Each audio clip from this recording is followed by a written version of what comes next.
Lupe, can we get roll call, please? We're about to get started. Okay. Trustee Wellnut? Trustee Hi. Wellnut? Here. Trustee Henderson? Here. All right, Trustee Hernandez? here. Trustee Hoffman? Here. Thank you. Trustee Eno? Present. Thank you. Trustee Vela?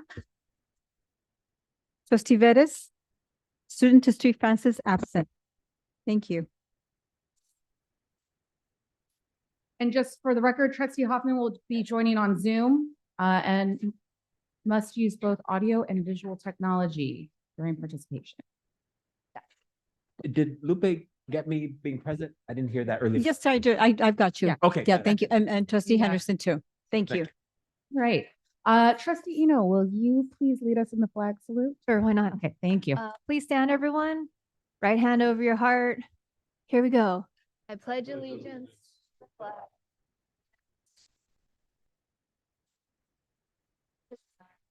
One nation, under God, indivisible, with liberty and justice for all. Great. Welcome, everybody. All right. We are going to start off with public comment. The First Amendment and the Brown Act guarantee a member of the public the right to criticize a public employee or public official in the performance of their duties. However, speakers are encouraged to focus their comments on issues relevant to the conduct of the public's business rather than private or unrelated matters. Speakers are reminded that the Brown Act and First Amendment do not protect defamatory statements made which may subject a speaker to personal liability. Are there any members of the public signed up to address the board regarding regular agenda items, Lupe? Yes. Great. Yes, ma'am. All right, we got a number of folks here today. I'm going to start off with Daniel Hempel.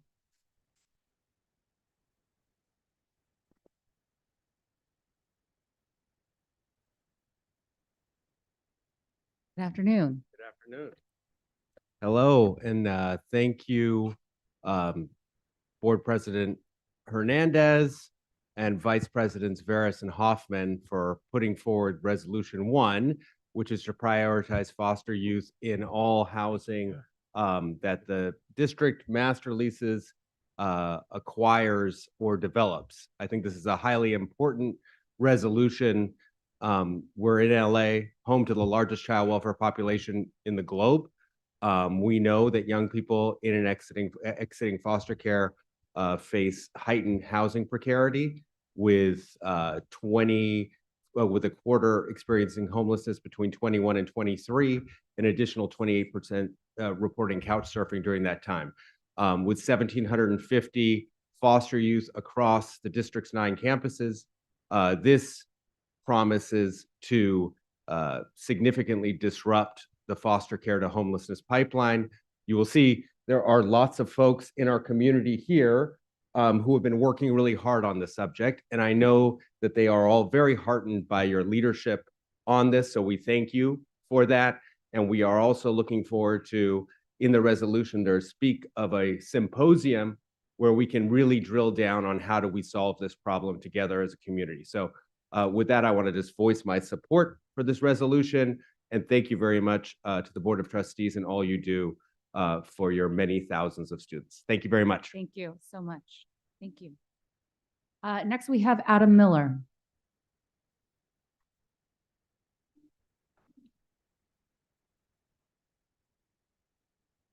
Do you want to speak on his behalf? Okay, perfect. All right. And I think you have a comment card on there as well, Andre Bueno.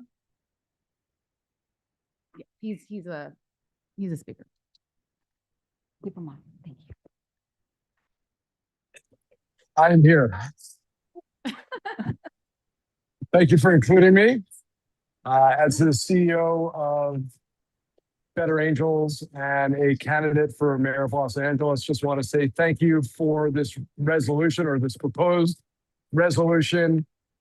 As many of you agree, the current system that we have of transitioning foster youth into permanent housing is not working. We have over 25% of our graduating foster care community ending up homeless and another 28% often ending up couch surfing. We can do much better than that. And I strongly support any initiative that provides housing for those children as they're moving into young adulthood to get permanent housing, and strongly support this resolution. Thank you. Thank you so much. Gabriela Ortega is next.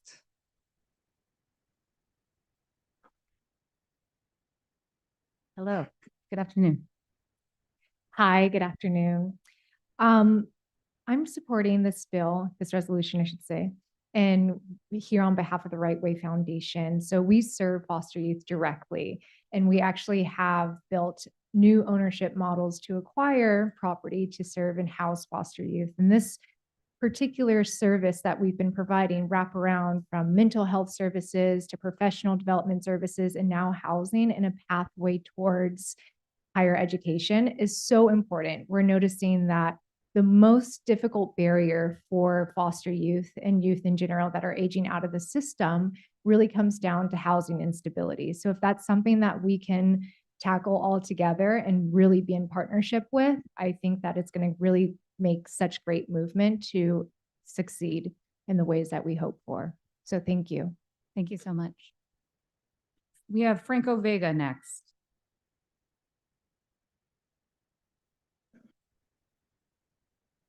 Good afternoon, you beautiful folks. I have two hats I'm wearing today. I'm the CEO of the Right Way Foundation, and I'm also a county commissioner, co-chair of Children and Families, represent Second District.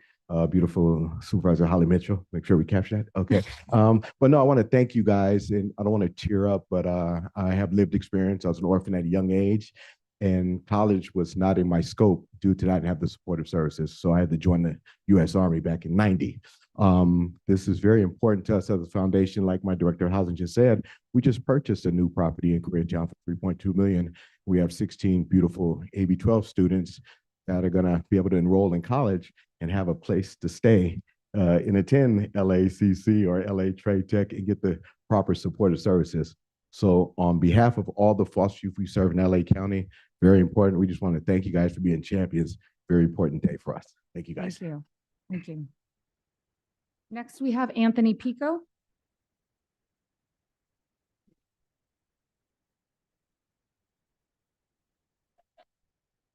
Hi. Hello, everyone. Anthony Pico on behalf of the Mayor's Fund for Los Angeles. Also with lived experience, grew up in the foster care system in California, proud graduate of the community college system as well, and transferred down here to graduate with my bachelor's from Loyola Marymount. And so without the community college system, I wouldn't be a person with a higher education myself. And so the Mayor's Fund throws its support behind this initiative as well. It is without our initiative supporting with the Right Way Foundation and CLC as well. These initiatives, like the one before you today, supporting youth that are aging out and having this kind of housing support system in place to make sure that they are not going without housing. It is imperative that they don't go without homes to make sure that they are supported. So the Mayor's Fund for Los Angeles supports this initiative. Thank you. Great, thank you. Next, we have Ricardo Mendoza.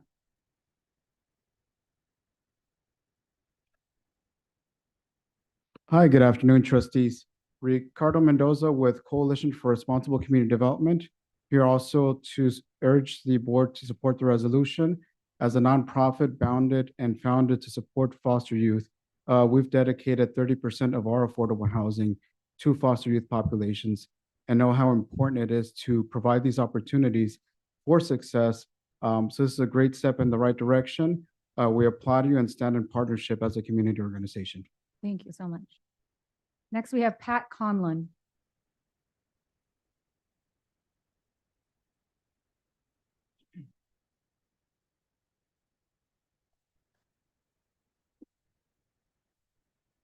Good afternoon, members of the board.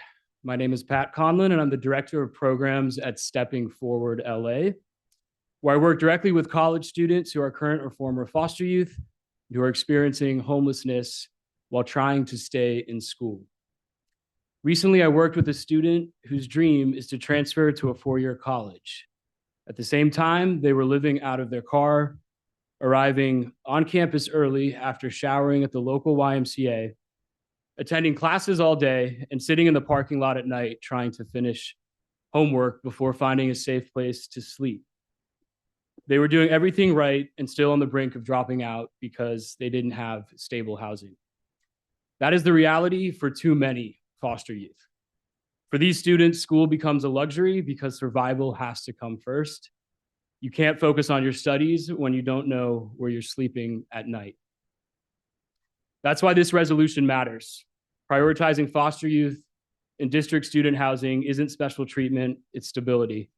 Housing is often the difference between a student persisting or being forced out of school.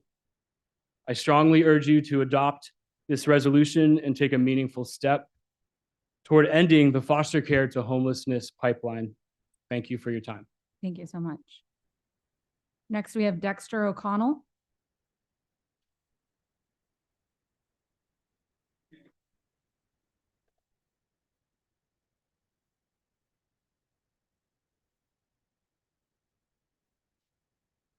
Hello, members of the board. Dexter O'Connell with Safe Place for Youth. We're an organization that serves young people experiencing or at risk of homelessness, primarily on the west side of Los Angeles.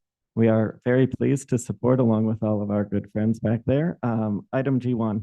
We encourage you to support the resolution. As an organization which supports young people experiencing and risk of homelessness across the county, and at West LA College in particular, we've seen the impact of the opportunity that community college provides for our members, particularly our members who are former foster youth. We hope that this resolution, combined with your new land use authority, provides extensive housing opportunities for LACCD students. And I'll also say that we've seen the success of interlocking systems like this. And so when you adopt these pieces that support former foster youth, we're able to use more of our resources to support young people who are outside of the systems that are as easily targeted there, so we can use these different pieces to bring us together to have this kind of single blanket of destiny that wraps all our young people up and enables them to succeed. We hope that this will result in improved educational outcomes for our former foster youth, and we think that this will be a tremendous opportunity for so many of them to have more effective success and to, as Pat just said, end the foster care to homelessness pipeline. Thank you very much. Please support the resolution. Great. Thank you so much. Next, we have Katrina Williams.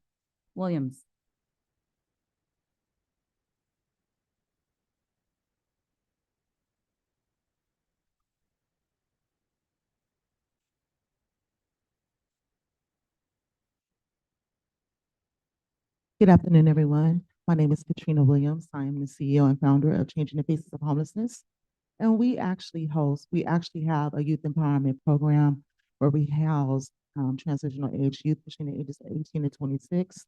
We've had youth in our program that are trying to go to school. And we have also worked in outreach with young people who are now homeless and who are attending college. We do support the resolution. And we just want you to know how important it is for our young people to have structural guidance and stability and housing. They shouldn't have to pay tuition and sleep in their cars. They should be able to go to school and be able to think and have support around from our community. And let's just bring back the village and let's support our kids. Thank you. Thank you. Next, we have Ulber Ramirez.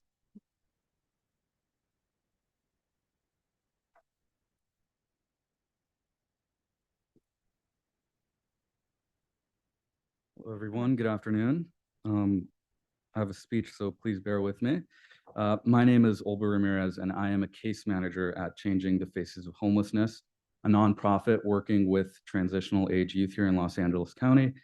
I'm here in strong support of Trustee Sarah Hernandez's resolution before the Los Angeles County Community College District. As a first-generation college student, I remember what it felt like to constantly question whether I belonged, whether I could afford to stay enrolled, whether I could balance classes, work, and family responsibilities. I was fortunate. I received a scholarship that covered both my tuition and housing. That stability changed my life. It allowed me to focus, to persist, and ultimately to graduate. but stability should not be a matter of luck. We know that more than 1,400 foster youth are enrolled in our community colleges. We also know that between 22 and 30% of foster youth in California experience homelessness within 2 years of leaving care. Those numbers are not abstract. They represent students sitting in classrooms today, students studying for finals, while wondering where they will sleep next week. Housing instability doesn't just affect attendance. It affects mental health, academic performance, and long-term economic mobility. Research consistently shows that stable housing is one of the strongest predictors of persistence and completion in higher education. In my work, I see young people who are resilient, intelligent, and determined. But resilience should not be the requirement for survival. Policy must meet them where they are. Setting aside the 20% of district housing for students who have experienced foster care is not simply an allocation decision. It is a structural intervention. And coordinating with student success programs like Next Up and EOPS strengthens that support system, while also exploring funding opportunities like FYI housing, choice vouchers, ensures the sustainability of the program. This resolution is thoughtful and morally urgent. It moves us from acknowledging the foster care to homelessness pipeline to actively dismantling it.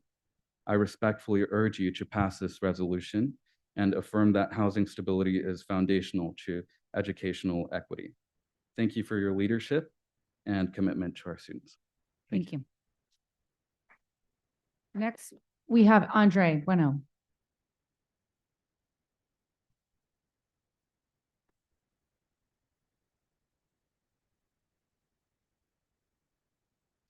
Good afternoon.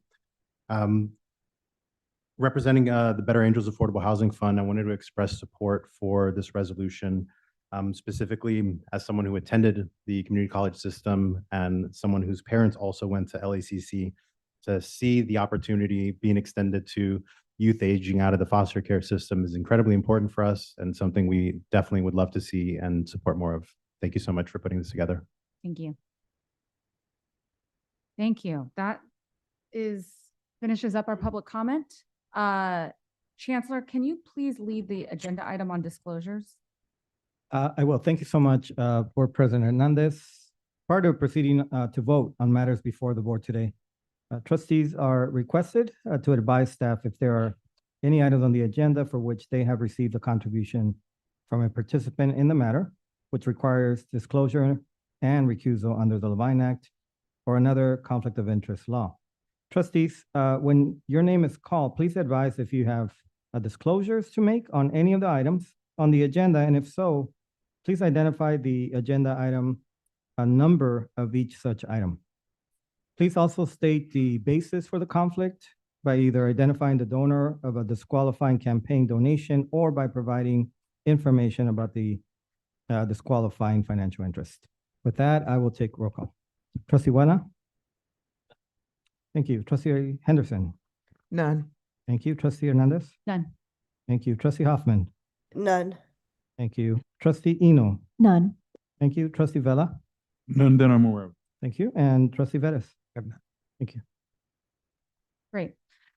The Los Angeles Community College District holds land that originally and still are inhabited by the Gabrielina, Tonga, and Gabrielino Band of Mission Indians, Kits Nation, and the San Manuel, San Fernando, and San Fernandino Tataviam Band of Mission Indians.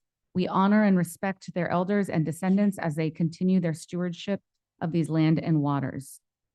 Before we proceed, Chancellor Roman, since I know there's a number of folks here for a specific item, I'd like to propose that we move item G, the resolutions, if we G1. can. Is that Yes. amend the agenda on that? Yeah, so there will be a motion and a second to, Second. one, approve the agenda first, and secondly, to move item G1, which is the prioritization of foster youth, to the first item of business. Second. Roll call, please. Trustee Boulna? Yes. Trustee Henderson? Yes. Trustee Hernandez? Yes. Trustee Hoffman? Yes. Trustee Eno?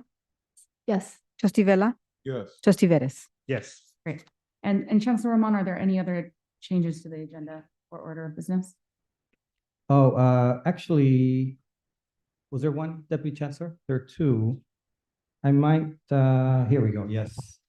So I'm going to ask that we pull the Los Angeles Trade Tech College item I-9 on the consent calendar for academic affairs and student services at this time. And then the second would be I-52 on the consent calendar for business agreements. Okay.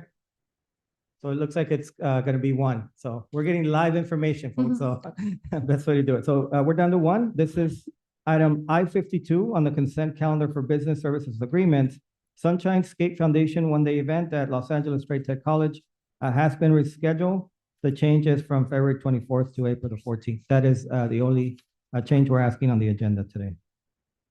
You need a motion or you okay? Yes. So moved. Perfect. Seconded by Trustee Hernandez.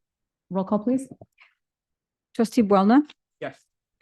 Trustee Henderson, Trustee Hernandez, Yes. Trustee Hoffman, Yes. Trustee Eno, Yes. Trustee Vella, Yes. Trustee Vettis. Yes. Thank you. Great. May I have a motion and a second to approve the minutes for the regular board meeting and closed session? So And moved. Second. moved by Trustee Vella, seconded by Trustee Eno. Roll call, please. Trustee Boulna, Yes. Trustee Henderson, Yes. Trustee Hernandez, Yes. Trustee Hoffman, Yes.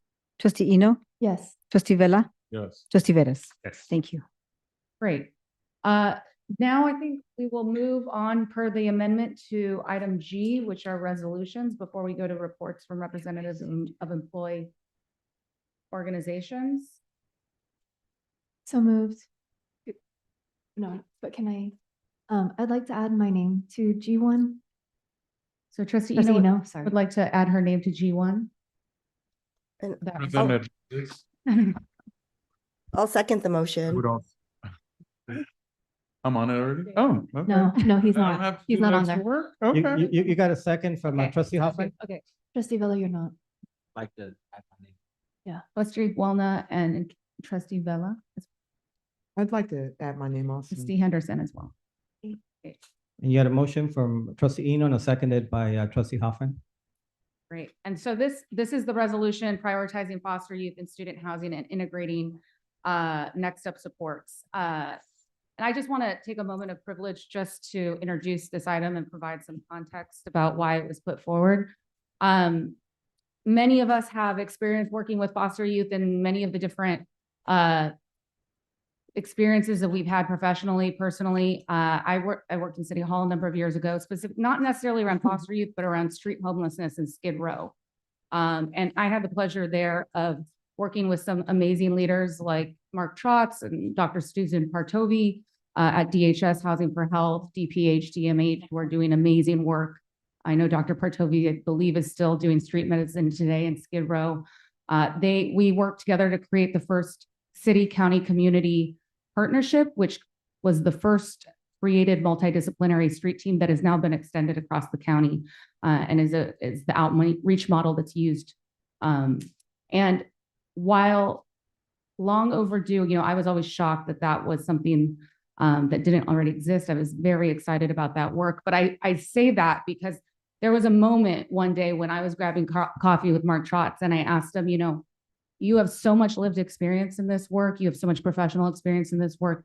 If we're going to get our arms around homelessness, if you had all the money and all the power in the world, how would you solve this problem? And he looked at me straight in the eye and he said, we are drinking from a fire hose when we're talking about street outreach on Skid Row. Creating interventions for chronically homeless is absolutely necessary work, but the amount of time and resources that it takes to do that work is astronomical. And if we are going to solve this problem, we have to start from the front end. And he said, the crazy thing is we know where the front end is. We know the data shows when we do our homeless counts that up to half of our homeless population in the United States has a history of some sort in foster care. And if we can create those interventions early, if we can create more stability when an individual is young, when they have the rest of their lives ahead of them, most ideally, they've already invested in higher education, then we can break that pipeline for a fraction of the cost. And I had that conversation over a decade ago. But those words have stayed with me through every single job and experience that I've had. When I talk about homelessness, I always go back to those words by Mark. And I just, in my role here at the community colleges, one of the most powerful things about being on this board and working in this district is that we have the power and we have the scale to intervene like almost no other agency can. We really have the power to change real world outcomes in this region in an incredibly meaningful way.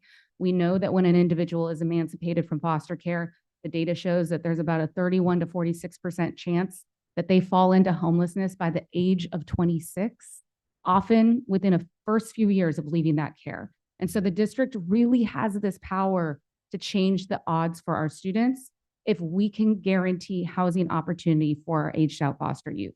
Provide them, as many of our speakers already said, with the stability and the resources that they need to achieve their educational goals and set them on a path to create a better life for themselves and for their loved ones. And we can break those odds. So this is part of the solution to end that foster care to homelessness pipeline. Colleagues, this is the impetus for this resolution today. As you know, I've been a very zealous advocate to ensure that this district creates deeply affordable housing for our students. And we are at a point where we have a very diverse portfolio of strategies. We are looking to acquire existing housing products. We have an RFP that is set to go live on a P3 partnership to build housing on our land. There are numerous efforts to partner and buy existing beds from Cal State LA and Northridge. And those are just some of our efforts. We have a pilot program that is still in play where we're housing our homeless students, many of them in foster care as we speak. And so this resolution really is just taking those efforts a step further to ensure that our students who have experienced foster care in our district be guaranteed housing opportunity as they pursue their education and they're at our schools. So this is monumental. It's a true solution that confronts homelessness on the front end. This is the easiest part because then we have to actually execute on it. But I ask for your aye vote on this resolution. Thank you. And I wanted to,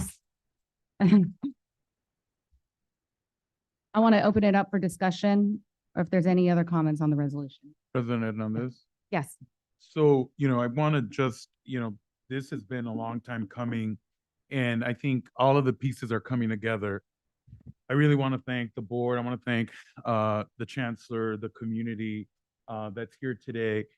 It was a while back where I think you remember David Ambrose, who approached us about, I think Trustee Vettis as well, approached us about really looking into our foster care population within the district. A story, a magnificent story about him and his mother being homeless in New York, sleeping, trying to get, from place to place, being in and out of the foster system. Something that I saw in the county way too many times. I remember the supervisor asking me to actually do the homeless count myself in East LA and seeing these people in the cars, trying to get a place to live, even for a one night. And so I think that pipeline we're talking about is intervening. It's really trying to be preventative. If we can do anything to keep our foster care students engaged, keep them in our colleges, then we won't see that after effect as much out in the exposed world, right? And in the streets. And so this is just, I think, a good opportunity where it's all coming together.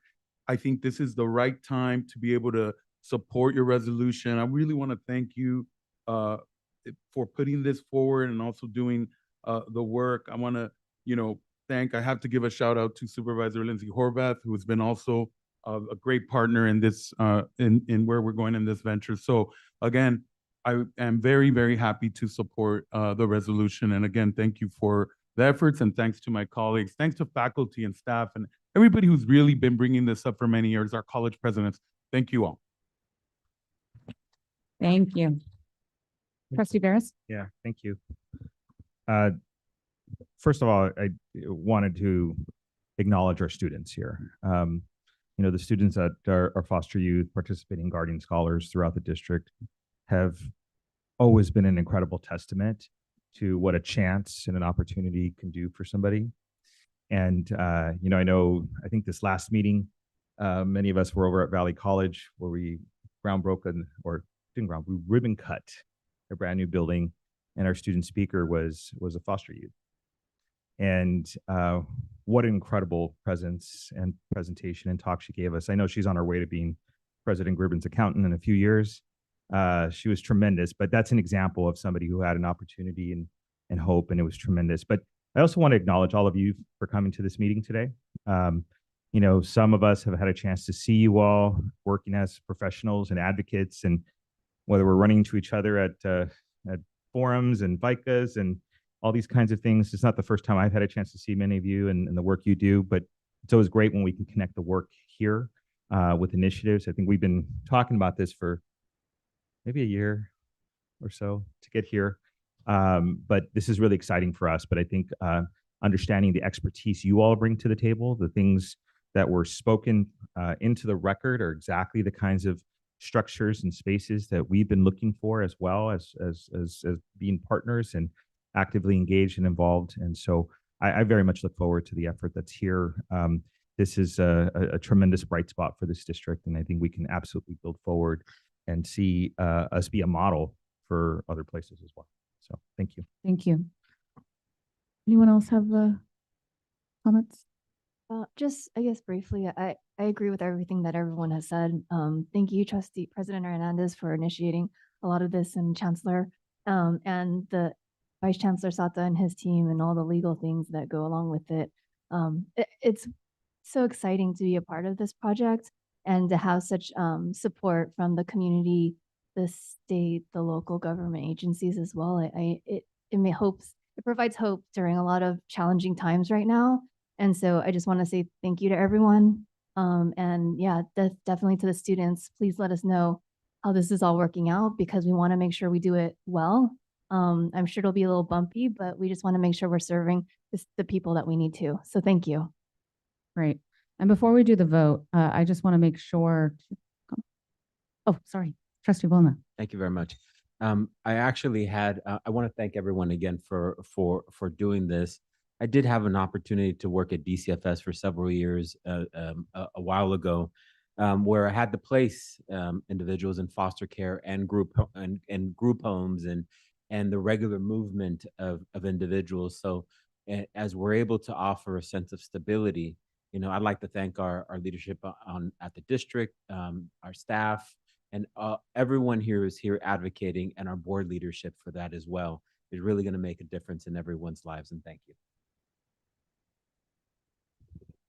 And before we take a vote, I just want to also acknowledge the written comments that will be read into the record, will be received and filed. But we did get a letter of support from Supervisor Lindsay Horvath, as well as Melina Andreas, Fostering Promise, Mara Ziegler, Public Council Transition H Youth Team, Selena Lou Raphael, the California Alliance of Child and Family Services, Pat Conlon, Stepping Forward LA, Hugo Villa, the Village Family Services, Mehem Martin, National Foster Youth Institute, Daniel Hempel, Good River Partners, Gabriela Gutierrez, Allison Sattler from the WHH Foundation, Jonah Glickman, Housing and Homelessness Liaison, Julie McCormick, Children's Law of California, and Ricardo Mendoza, Coalition for Responsible Community Development.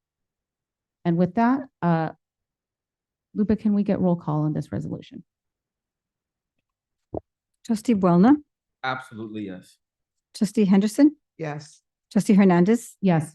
Trustee Hoffman, Yes. Trustee Eno, Yes. Trustee Vella, Yes. Trustee Vettis. Yes. Thank you. Thank you.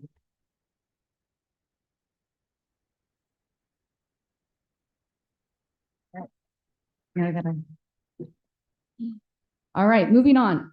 Celebrating National Women's History Month and International Women's Day 2026. Let's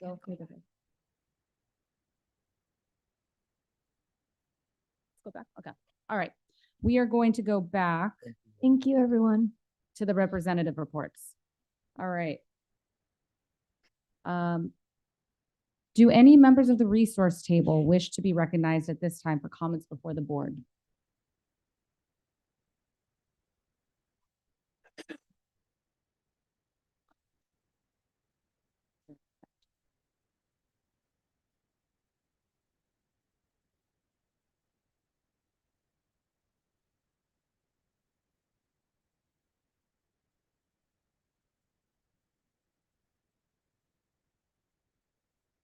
Thank you. Bear with me. Good afternoon, trustees and Chancellor Roman. It's wonderful to see you again. The Administrators Union has been exceptionally busy. We have scheduled our upcoming retreat that we will be having each semester. We're having it in spring on April 23rd. And our leadership board has directed me to invite you to join us and hope that you will come. And we'll be reaching out to one of you to come be our keynote speaker because we'd like to hear more of your perspective and more of wisdom that you can share with us. But first off, I want to take a moment to recognize, as you had started, that March is Women's History Month, and that this Sunday, March 8th, I'm sorry, I'm taking a little bit of steam away, is International Women's Day. I also want to take a moment and just look around and celebrate the women leaders in this room and throughout our district. So thank you.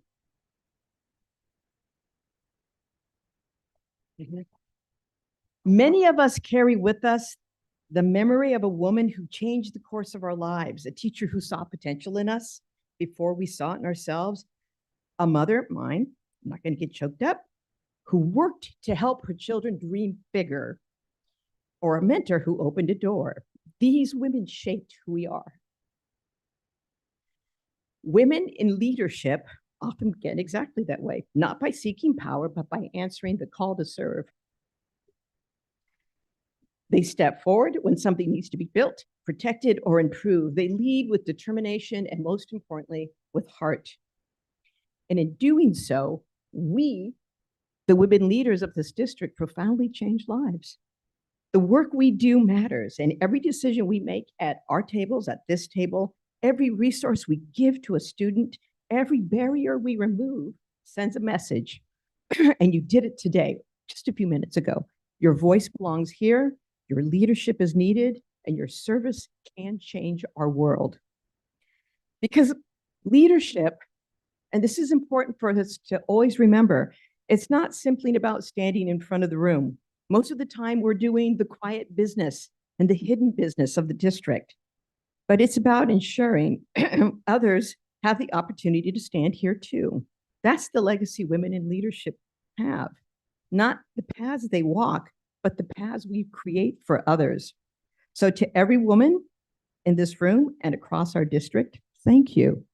The future we're building together, one student at a time, is a legacy greater than we may ever fully know. Because when we lift a student, we lift their family. And when we lift a family, we lift our community. And that's our work. And so thank you, because this is extraordinary work. Thank you very much. Thanks.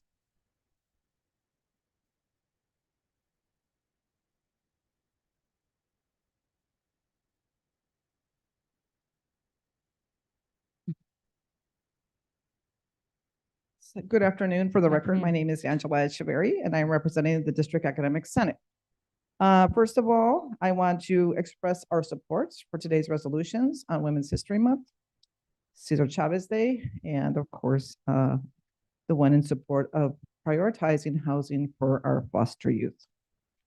I just want to mention that I'm actually reading a book right now. I'm sure many of you have heard of it, called Nobody's Girl. And it's a very hard read, so I'm about halfway through it. But one of the things that, is very evident in this book is that foster youth are very vulnerable to predatory behavior and sexual exploitation. And so in that spirit, I do want to also urge the board not only to work to provide housing for some of our foster youth, but protect all of our youth, including our foster youth from sexual exploitation. And I think it's really important to just remind the board that we are still waiting for our Gender Equity Task Force to meet and convene and address the findings of the Cozen O'Connor report, which were released about 6 months ago. So thank you again for your support. I had the pleasure of being at Mission yesterday for the Chancellor's town hall. And I want to commend the Chancellor for asking for input so that we can address how to improve transfer, completion, persistence, and student success in general. And we did mention a number of suggestions, and I know there's a Canvas cell where you're going to be taking feedback from the constituents. But I do want to just reemphasize the importance of AB 1705 reform, especially for some of our more vulnerable students. I think this is something that we need to continue pursuing. Also, the impact of AI, and I want to thank the board's standing committee on institutional effectiveness for inviting us, the DS members, to give an update on what's been happening in that area. And as you'll notice in today's agenda, we do have several curricular programs that are related to AI, and also in the area of dual enrollment. I think that we can be more intentional with dual enrollment, especially that now that almost 20% of our enrollment is dual enrollment. And I think that it's important that students have a positive experience, because if they don't have a positive experience, that's going to hurt our persistence and retention.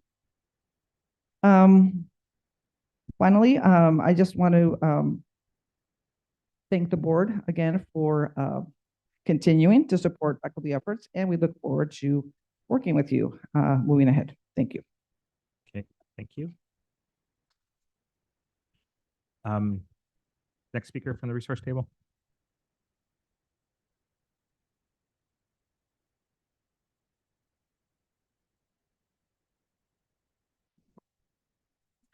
Good afternoon.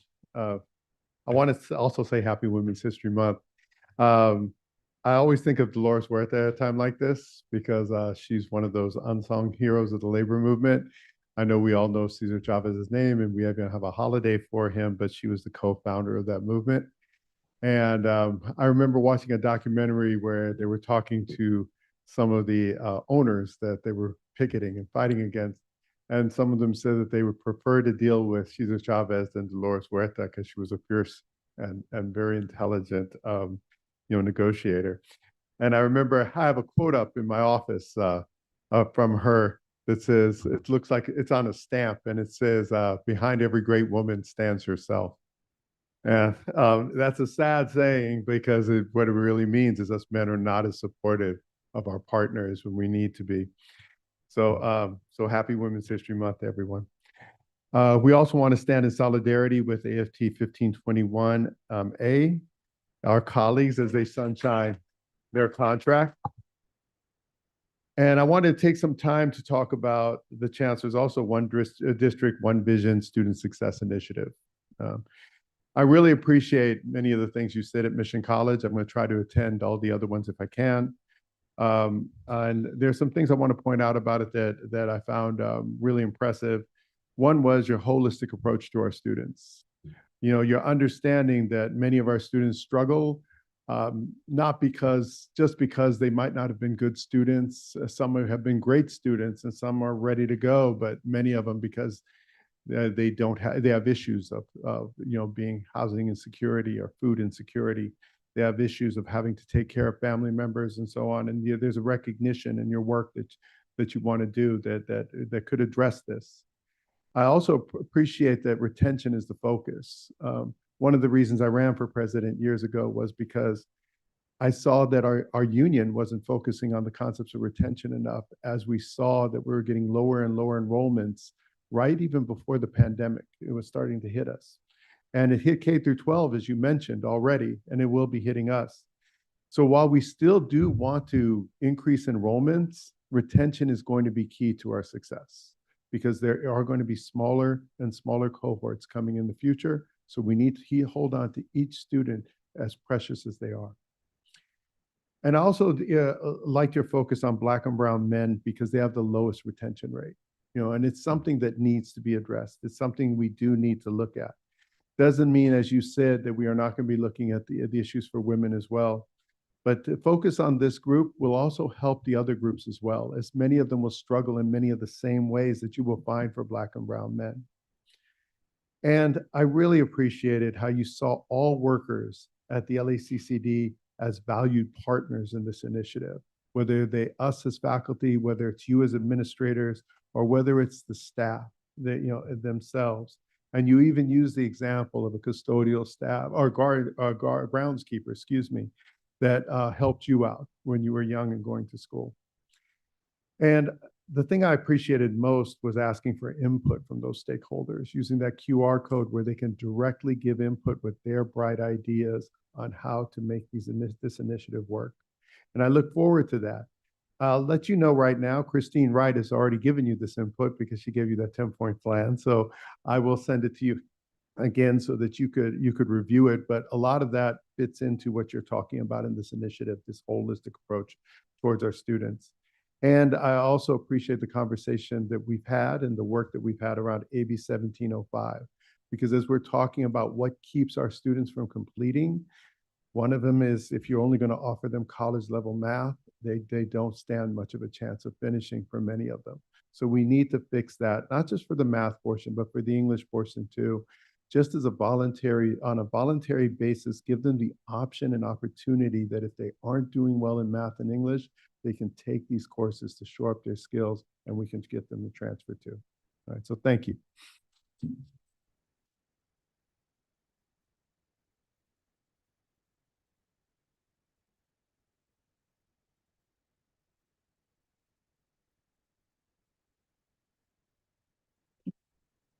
Good afternoon, Board of Trustee afternoon. and Chancellor. My name is Chris Ozan, representing S.E.I.U. Local 99.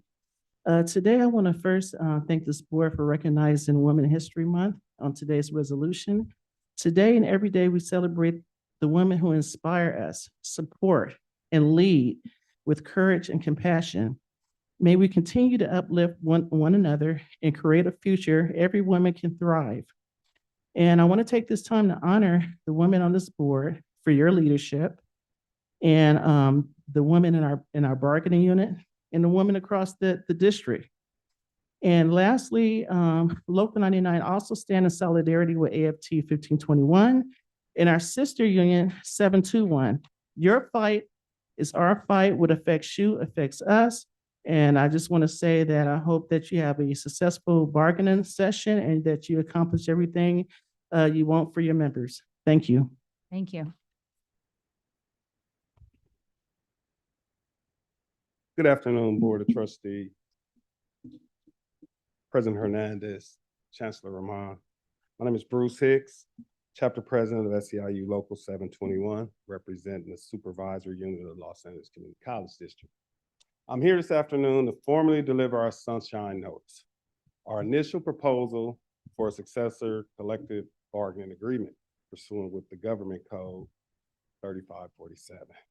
But more importantly, I'm here to speak to our members. To every supervisor in this unit who has shown up day after day, managing critical services on these campuses, often without adequate support, without recognition, and sometimes without the basic workplace protection the law already guarantees you. This is our moment. Our current agreement expires June 30th, 2026. And when we come to the table, we're not coming to ask favors. We have a seat at the table. We're coming with the law behind us. We're coming to bargain. Board of Trustee members, appreciate the work, Dr. Rahman, all the Board of Trustee members working for student success, all the work you do with the students, all the work you do with the labor units, and the dedication of your own time to this fight. We appreciate you. And we expect a process that respects the men and women of our unit. And we understand and we know we're gonna get that. So to my S.E.I.U. family that's here in the room, across the district, stay engaged, stay unified. This is our moment. Thank you. I'm sorry. I neglected to support. All right, come on now. Hey, at the end of the day, we all in different units. We have different perspectives. We have different interests, but we're all labor leaders here. So we support each other at the end of the day. And before I sit down, the women leadership, you know, everywhere I go in the college, you could say this, everybody knows that, see so many women in leadership positions.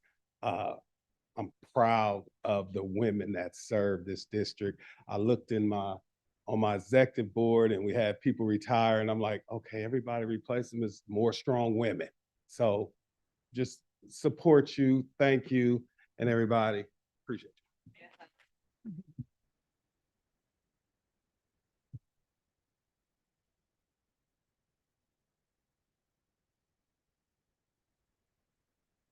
Got a team behind me today. Feel good. I feel empowered. Oh, wow. Okay. So come on up, team. AFT 1521A. Well, good afternoon, Board Trustee President Hernandez, trustees, Chancellor Rahman, and the powerful Unit 1 members here and connecting virtually. I am your AFT 1521A President, Andrea Edwards. Thank you.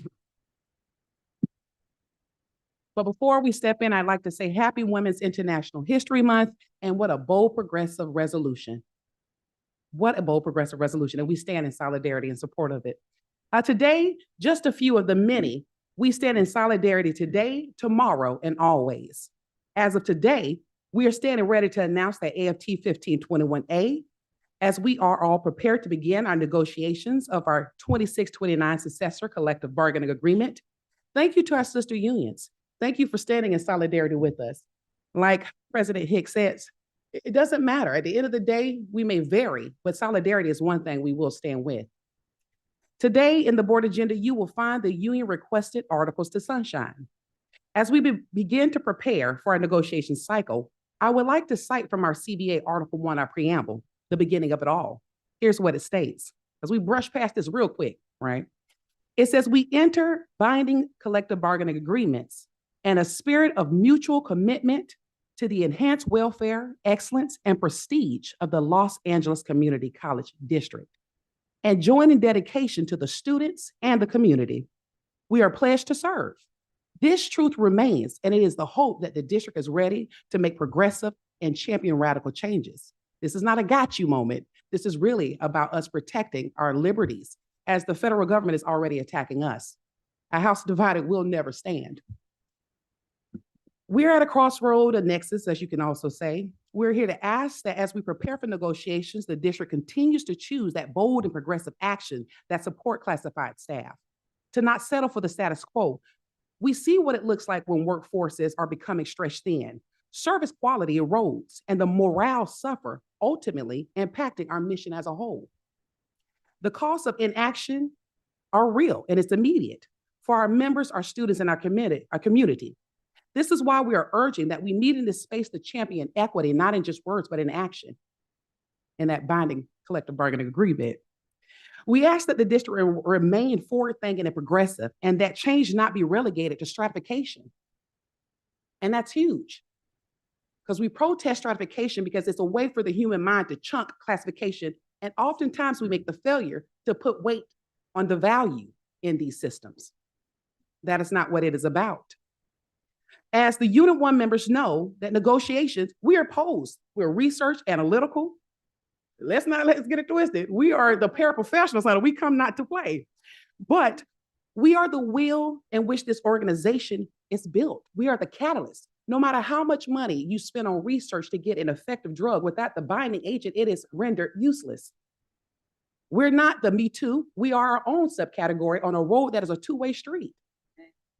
So this is a reminder to the power that we as a union, we stand strong, resilient, proud, we rise together, we bargain together, and therefore we win together. Lastly, I'd like to say that we are still taking a look at the SRP, and we stand vigilant to look at what that impact looks like for us.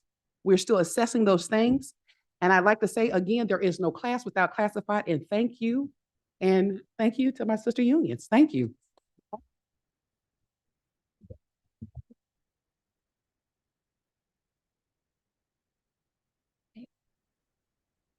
Okay, I think we got everybody here. All right, moving on to reports from the board. Trustee Veras, do you want to summarize the proceedings of the Facilities Master Planning and Oversight Committee that you chaired on February 18th? Sure, yes. And I do got to say, President Edwards, love the shirt. It's awesome. I'd wear that just because it looks great. Thank you. All right, right on. The board's facility management planning and oversight committee met, and we discussed 4 items. Several of them have recommendations to the board. First, we reviewed the Los Angeles City College Master Plan and EIR addendum that is listed on today's agenda. I do want to let you know that I know there was some concerns that were raised about the cinema building. They are not included in this. That is going its own different path. But the items that were reviewed on this had the committee's recommendation for approval today. Next, we heard a presentation from East LA College for an upcoming request for a name change for on the campus for a room, and that is to recognize Susan Rubio in one of the facilities for her work with small business entrepreneurship and working on the college. And so that'll be coming forward for the board's consideration. Then we also heard a pretty substantial presentation on the status of this building and its lack of compliance with the Los Angeles Department of Building Safety and the seismic retrofit requirements that are there. Essentially, the report is available for all trustees to look at. It is listed on our agenda, and we had a great presentation that talked about everything from retrofit, repurpose, and some preliminary pricing. The staff will continue to look at various options. We kept the door wide to include retrofit costs that were estimated in the $60 million range, and a retrofit and housing refit, whether it's student or workforce, was kept open that could potentially reach $120 million to make sure that this building stands in seismic compliance with the City of Los Angeles standards. So that's a continuing dialogue, continuing discussion, and that'll updates will be coming to the board in the near future. The last item that we heard, and it is something that I know our board vice president would like to have as a bigger part of this board, participation in a study session. And we had the presentations of the student housing survey. And from having been a participant on this board for many years, is probably the most comprehensive and in-depth assessment of students surveyed in the district. I believe there was nearly 10,000 students that responded to it. So almost, so if I'm wrong, I'm giving the estimates. What is it? 9,000 students, but 7,000 more than previous one or so.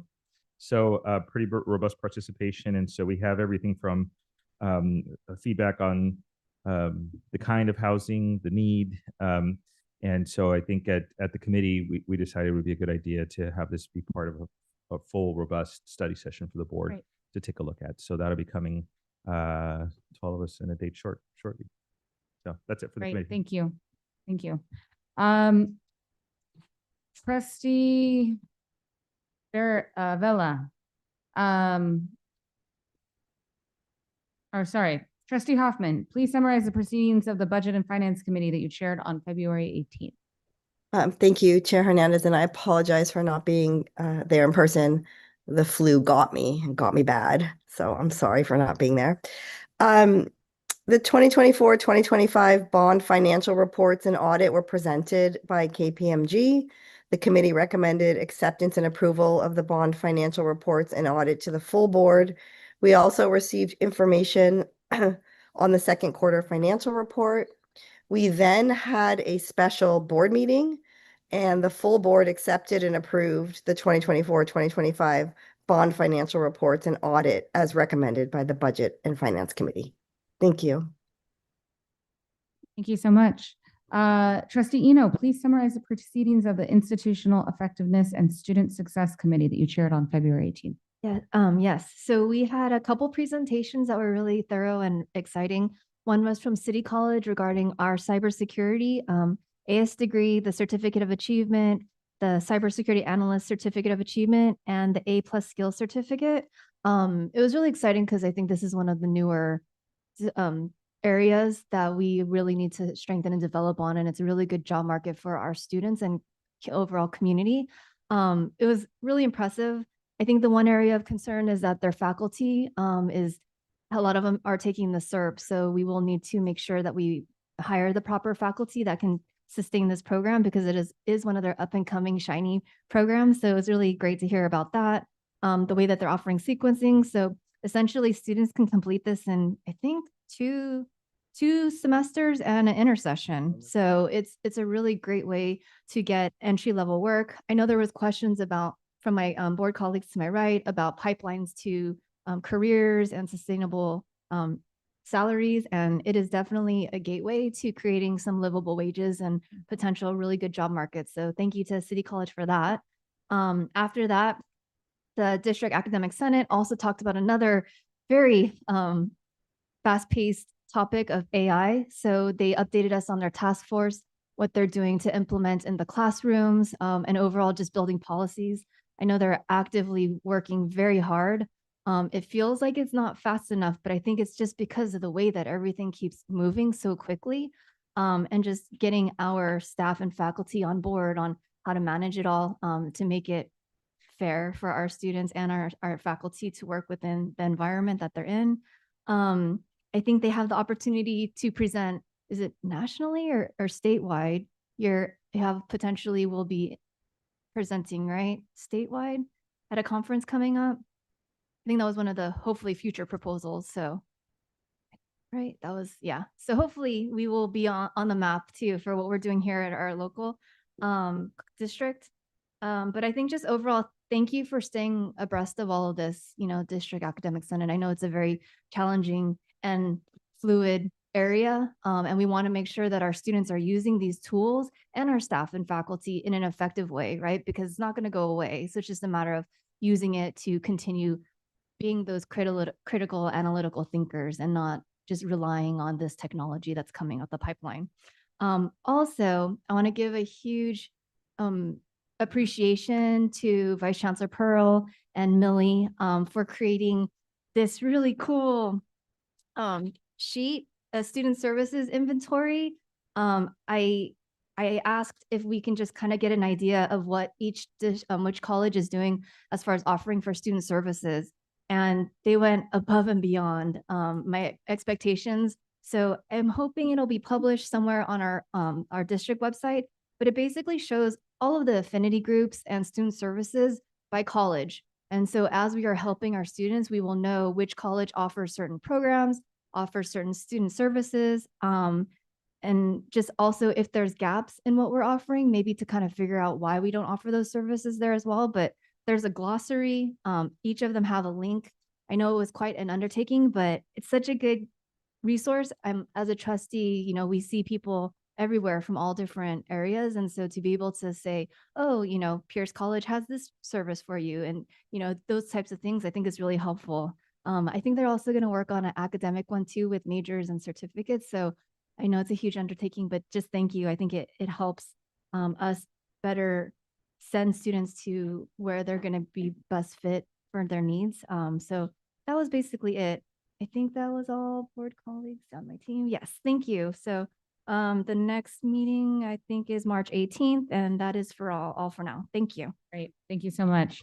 Trustee Villa, please summarize the proceedings of the Legislative and Public Affairs Committee meeting that you chaired on February 25th. Thank you, President Hernandez. First off, we did go over some of the accomplishments of 2025.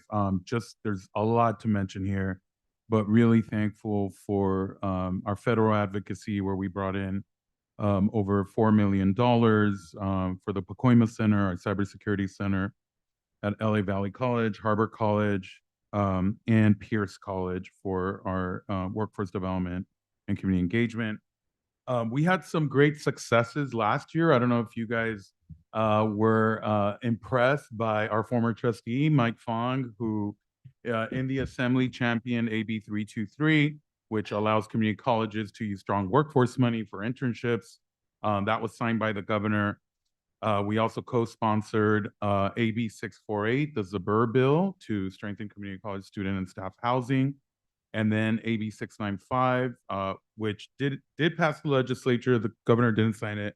And that was to continue community college coursework for our undocumented students and students who are deported, really more deported. We are going back at the drawing board for continued support for the LA Metro Go Pass bill, which is also something that we're championing this year. Overall, we're very lucky in that we had full COLA, full Prop 98, but we did grab, and really influence statewide enrollment and growth money, $140 million there. That was also our efforts. Student support block grant money, if you recall, these are dollars that are helping our colleges for some of the money that the feds had taken away.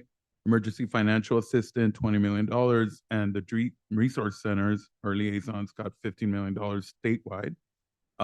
We are up again to introduce the LGBTQIA plus money, which again is to support our Pride centers.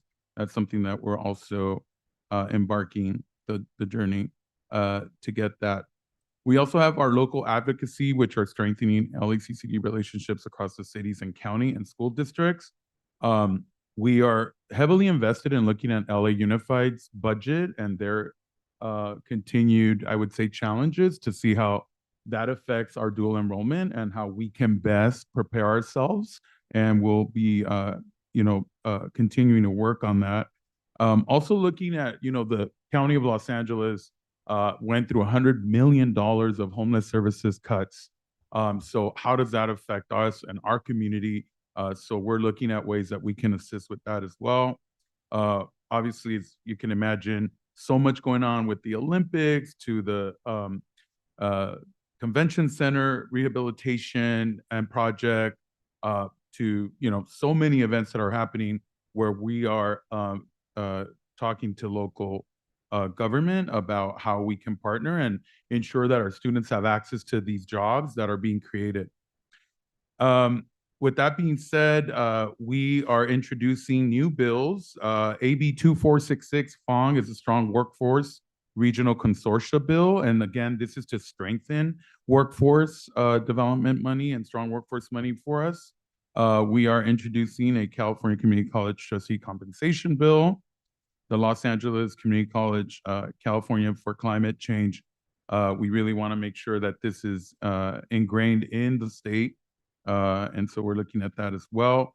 And then, again, looking at, as I mentioned before, we have not given up. This board is still looking at data, still looking at ways that the state legislature, in many ways, can be of assistance in our quest to ensure that 705 and 1705 are not harming our students. So we're still looking at ways that we can work with the author, work with the California Chancellor's office, as well as ensuring that maybe we can carry our own policies up in Sacramento. We did a wonderful legislative visit. I, want to thank the Chancellor and our trustees that attended the Washington, D.C. trip. We met with the administration to ensure that we continue to have, most, if not all of our programs, and introduce more innovative programs on workforce, including, as everyone's talking about AI and everyone's talking about workforce, meeting the administration where we think we can, talk to them. We met with the California delegation. It was very, very, I believe, very productive. We're still looking at earmarks. I know the college presidents are currently working on those. Those of you who are looking at that, I really appreciate that. And really the theme in Washington is basic needs. So these are things that we all can agree to support. And so I want to thank everybody for that. We met with Representative Brad Sherman, Cam Leger-Dove, Luz Vivas, Judy Chu, Laura Friedman, Jimmy Gomez, Maxine Waters. I mean, there was about 32 meetings we did in DC. Sorry, there's a lot this time, and I want to make sure you guys get all the gist. Our state budget looks pretty good. There is some dollars that are unexpected, so I am asking our committee is asking staff to prepare for an unexpected budget, perhaps request for some of our programs. So you guys should watch out for that. We are also in the process of, again, working with our consultants to look at how we can benefit from the LA Olympics. We did have a marketing and communications update as well. As you can see, some of our new logos and marketing tools are in place. And then we're also looking at bills of interest in Sacramento and in Washington, D.C. that would affect us. And I want to say that, one of the things that we're trying to do, and I want to thank you, Trustee Eno, for organizing at IESS, all of the groups. I can tell you on our end in public affairs, we're really trying hard to organize what's going on at LACCD. So I really want to thank Juliet Hidalgo, who is helping us track, and Chancellor Roman to track all of the things that are happening at LACCD. So our trustees are able to, if their schedule permits, attend. I think we have a lot to catch up as far as, attending some of your colleges and our students and what they're doing, and some of these great things that are happening in the district. So I think that's something that the trustees should have received recently in an email. But other than that, lots of work. Our next meeting is March 18th. So thank you. Thank you so much. Great. Lots of stuff going on. Yeah. All right. May I have a motion and a second on item F2? So moved. Moved by Trustee Eno. I'll second. Any discussion? Roll call, please. Trustee Boulna, Yes. Trustee Henderson, Yes. Trustee Hernandez, Trustee Hoffman, Yes. Trustee Eno, Yes. Trustee Vella, Yes. Trustee Vettis. Thank you. Great. May I have a motion and a second on item F3? So moved. Moved by Trustee Eno. Second by Trustee Veras. Any discussion? Seeing none, roll call, please. Trustee Boulna, Yes. Trustee Henderson, Yes. Trustee Hernandez, Yes. Trustee Hoffman, Yes. Trustee Eno, Yes. Trustee Vella, Yes. Trustee Vettis. Yes. Great. May I have a motion and a second on item F4? So moved. Moved by Trustee Eno, second by Trustee Veras. Any discussion? Roll call, please. Trustee Boulna, Trustee Henderson, Yes. Trustee Hernandez, Yes. Trustee Hoffman, Yes. Trustee Eno, Yes. Trustee Vella, Yes. Trustee Vettis. Yes. Great. We're going to go back to resolutions, celebrating National Women's History Month and International Women's Day 2026. May I have a motion and a second on item G2? Moved by Trustee Wellna. I'll second. Second by Trustee Henderson. Any discussion? Roll call, please. Okay. Trustee Wellna. Yeah, earlier there was one of the speakers mentioned supporting our female staff. And even though as a board, we represent the entire district, I at least wanted to comment. I hope my colleagues join me in thanking and supporting the female trustees on this board. So I just wanted to thank that.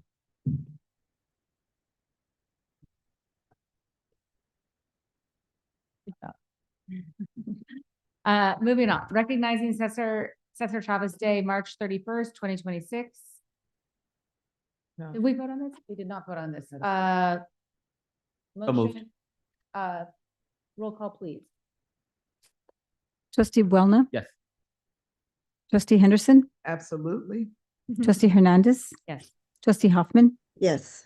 Trustee Eno, Trustee Vella, Yes, Queen. Trustee Vettis. Trustee Vettis. Okay. All right.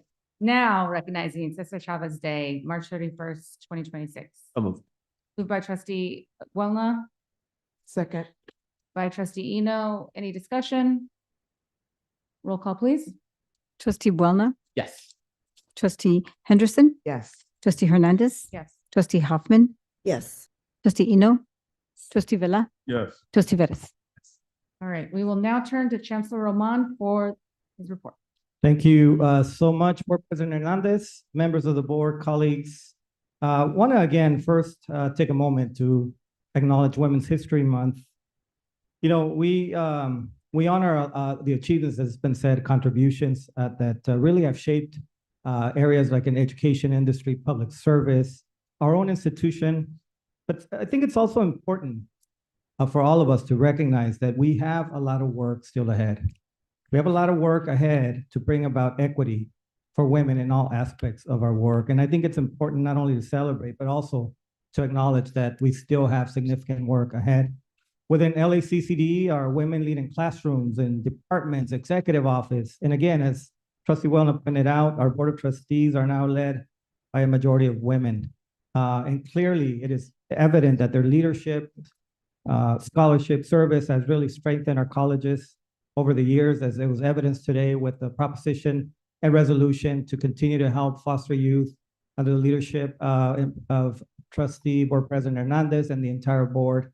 We continue to strive and make efforts towards equity for all of our students. So Women History Month reminds us that it is our responsibility to ensure that we continue to push together. The women in our classrooms today have to know, our students have to know that their voice matters. They must see the leadership that is not limited by gender and that their aspirations are not only welcome and supported, but they're essential.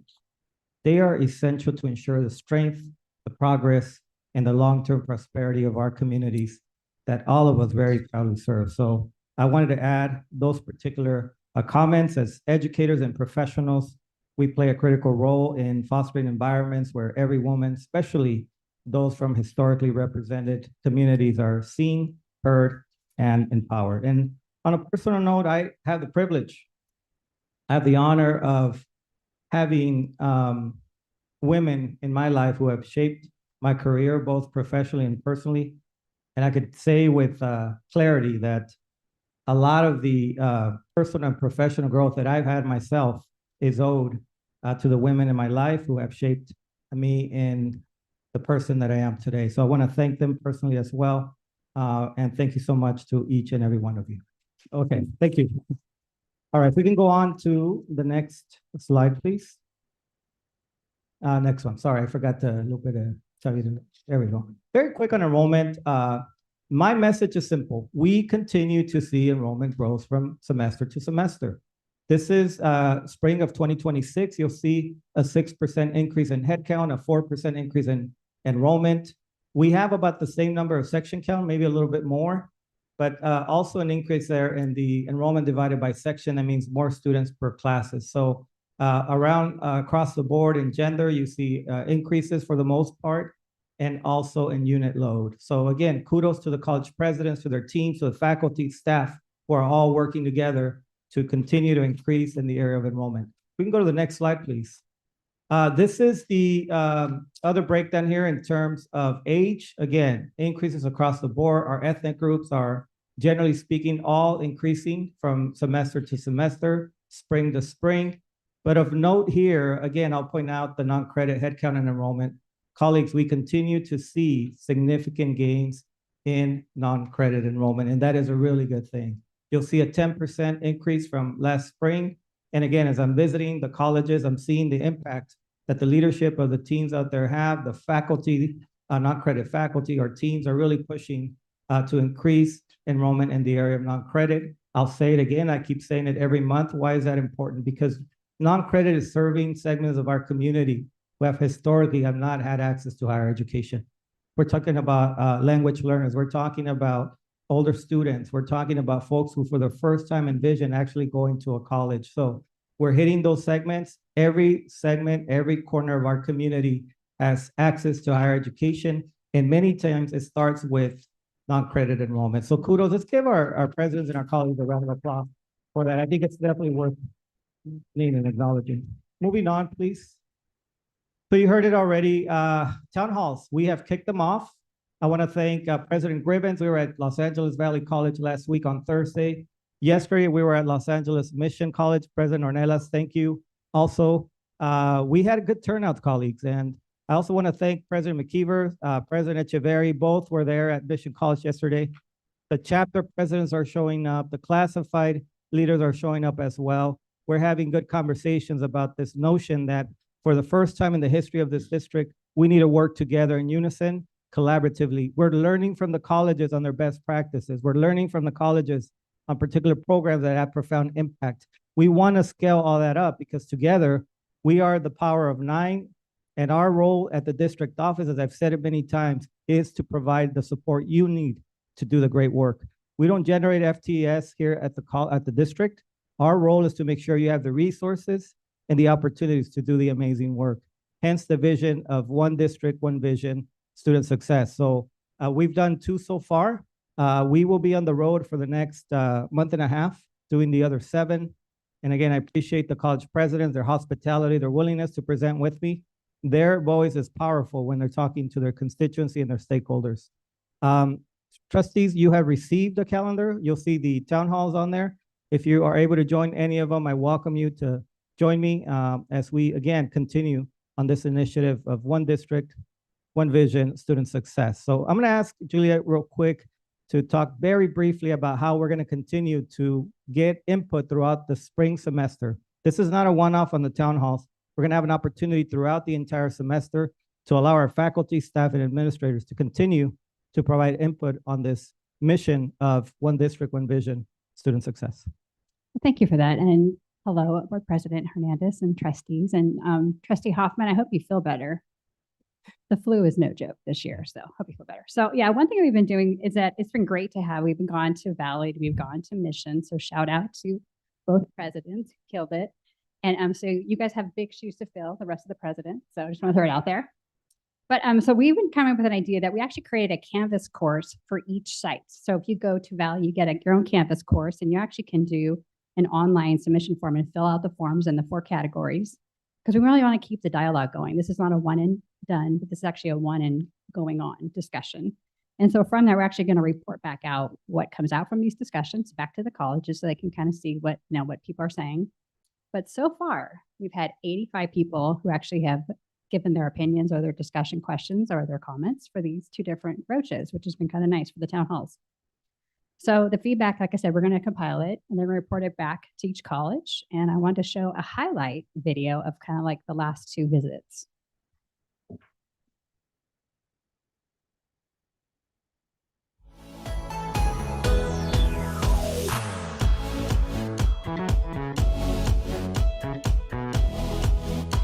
We're here today to really launch an opportunity, as I call it, an initiative, the LACCD, One District, One Vision, Student Success.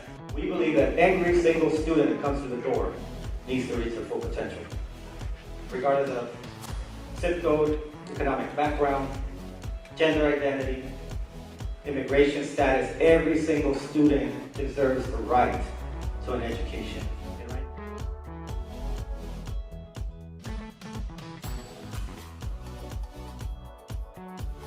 It's not just about teaching anymore. It's about checking in on that student that, again, is one bad experience from never returning. I had a student knock. I was there by myself. It was a student who came to ask if he could stay on campus because he didn't have internet to take the classes at home. That hit hard. But I said, that's one of thousands of stories of things that we just take for granted. Internet, right? We all have it at home. Or the fact that we have a study space at home where some of our students are sharing a room with 3 or 4 siblings. I always hear amazing stories about the work you do. But what happens if they don't complete college? Lifetime earnings go down. Intergenerational poverty persists. Many of our students are the first in their family to go to college. Would you agree with that? And for many of our students, this is their last lifeline.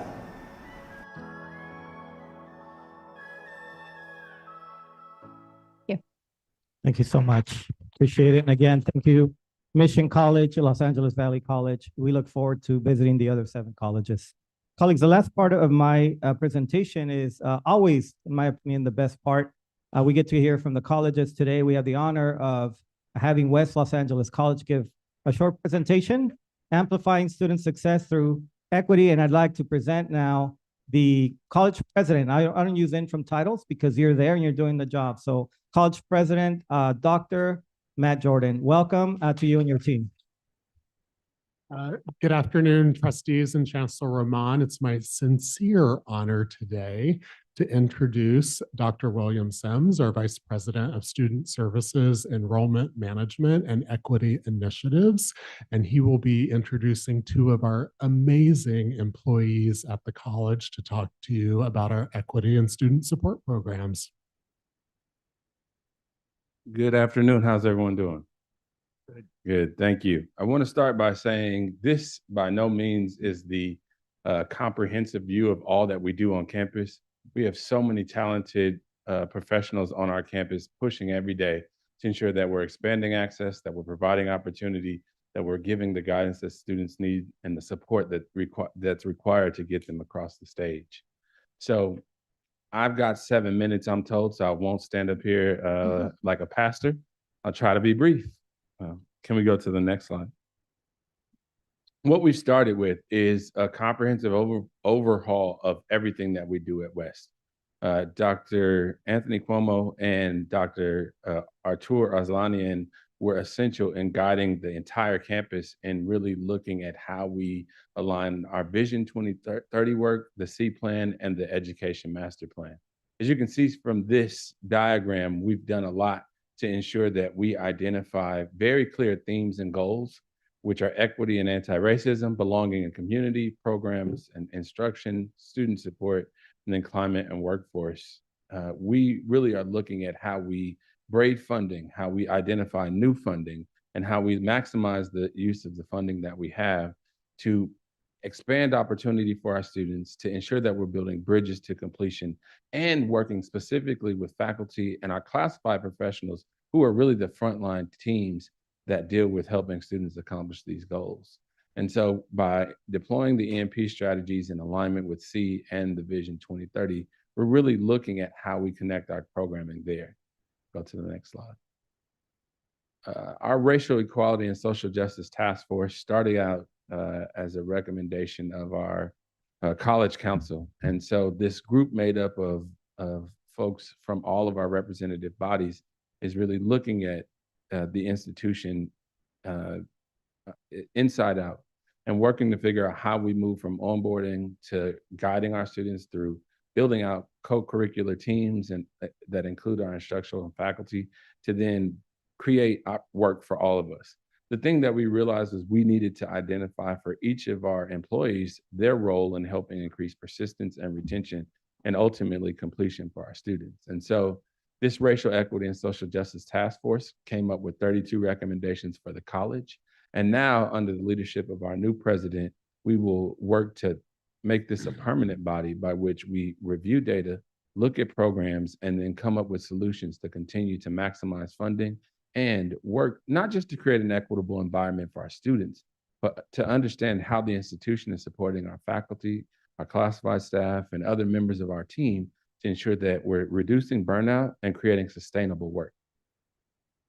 Go to the next slide. One of the key things that we recognize is that training is our friend, right?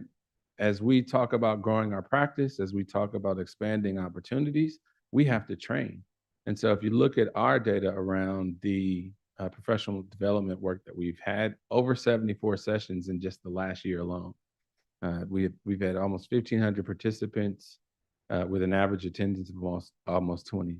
And beyond just those times where we're talking at convocation or working on sort of our spring return, we're really looking at how we embed professional development in all that we do.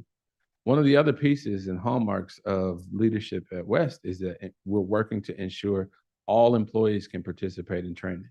And so as we imagine this world, we're looking at how we structure multiple sessions, the modalities that we provide those sessions in, and then also ensuring that we, when we have to, can take time to make sure our classified staff are prioritized for that training.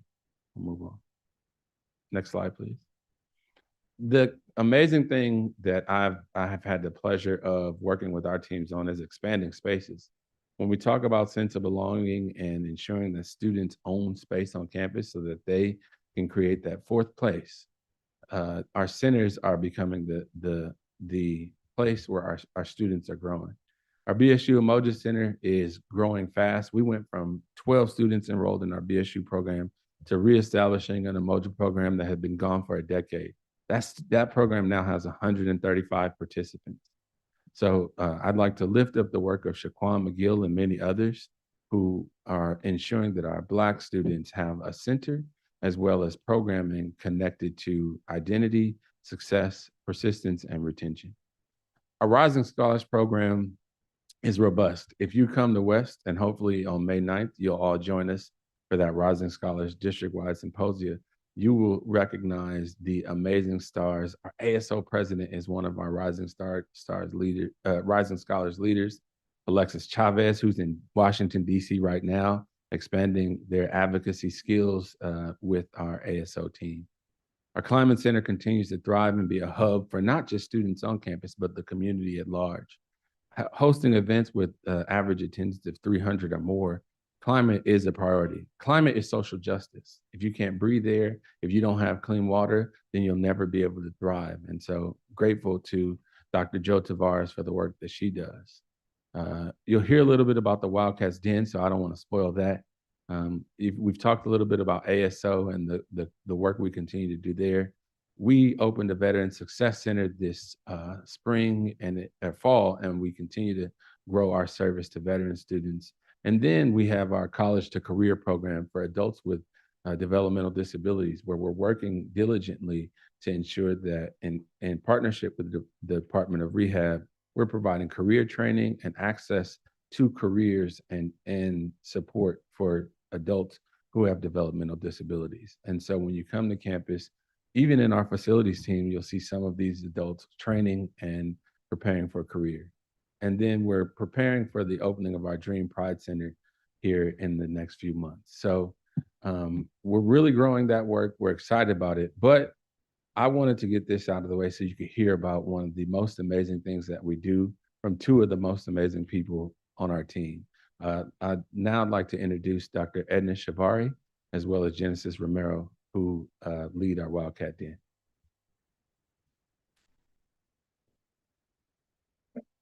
Hi, good afternoon to the trustees and as well to my LACCD colleagues here and across Zoom. My name is Dr. Edna Shavari, and I oversee the Wildcats Den, which is our basic needs center. Last year, to kind of put into context what we've been able to accomplish, we had 10,666 student contacts, which meant that we impacted 31,000 LACCD families. That work is what my colleague referred to as lifting a family through a student. This year, we're on pace of out surpassing what we did last year, just based on the need that we see from students. Being Women's History Month, I want to acknowledge the work of Genesis Romero, who is one of the classified educators who works day in, day out at the center. She is the person that students come in and ask for by name. Hey, I heard about Genesis, can I talk to her? Along with the 5 student workers that we have there, that's how we are able to serve over 10,000 students. So I'd like to acknowledge Genesis. Good afternoon. My name is Genesis Romero. I'm the Student Support Services Representative for the Basic Needs Center at West LA. Thank you.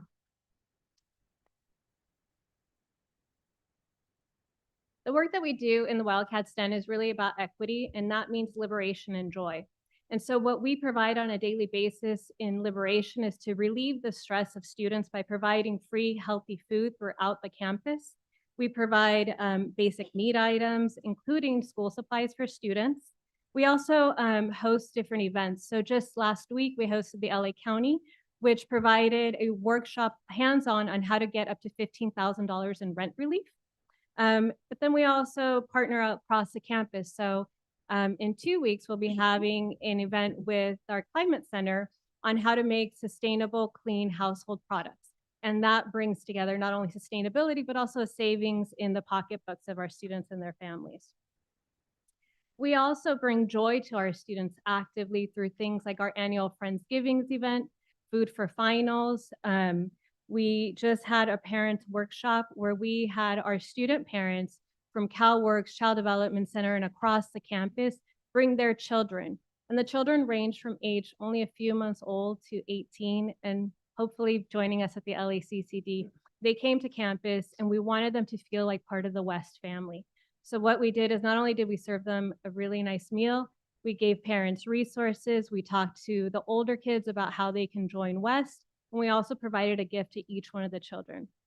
The student workers within the Wildcats Den used and flexed their muscles and created a gingerbread house that actually everybody that came in between December and January saw it and were in awe of it.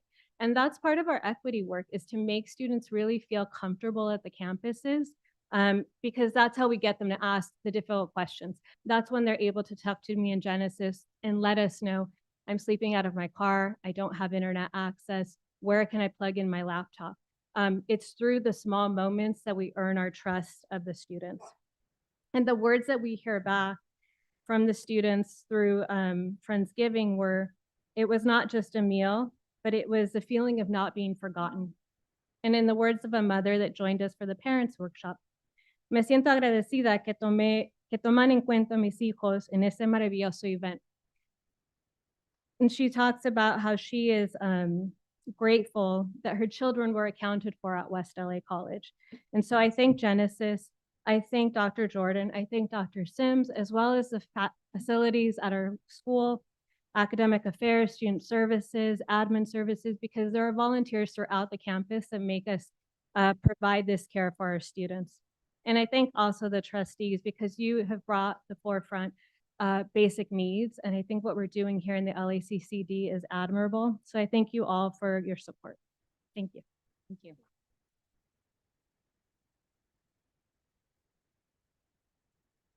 So before we turn to our seats, if there are any questions, we're happy to take them. If not, we'll bid you adieu.